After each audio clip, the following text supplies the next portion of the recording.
You're talking about a team, but actually part of the problem, and one of the reasons that Labour's probably quite keen, is that they think your team captain is lacking. Let me show you something a lot of people have been talking about. Let's have a look at this. This is the TLDR, too long, didn't read version.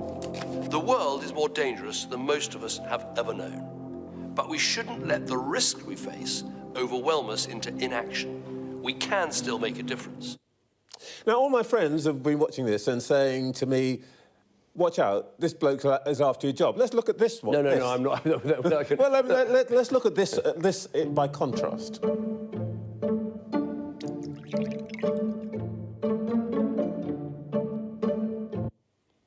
Now, let us be honest. Let us be honest.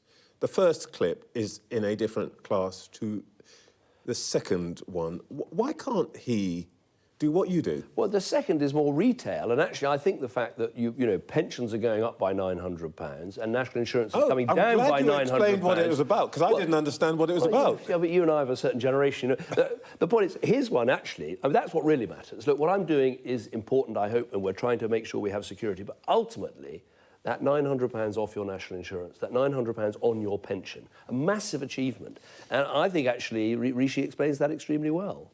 Yeah, look, the point is that the leader has to be able to communicate both the message and the mood and the feel and persuade people.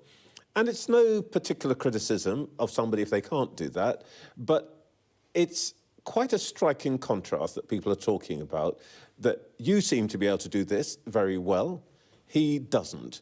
And I suppose the question that's being asked is, your back's against the wall. Is this the right man to be leading you? Definitely. I mean, I think, you know, if you go back to when Rishi took over, he did a very brave thing, actually, when he was campaigning for the leadership of the party. He said he thought that Liz Truss's policies were wrong and would end in tears, and he wouldn't support them. And that was a very clear, you know, a very clear statement, and he was proved 100% right. And then he takes over in difficult circumstances and says, I'm going to have to make some tough decisions to turn this around. And that's exactly what he's done. And you can now see the fruits of that with the economy growing, with inflation falling and all the rest of it. So all I can say, look, I sit around the cabinet table. All right. I sit around the cabinet table and I see someone who's an extremely strong and clear leader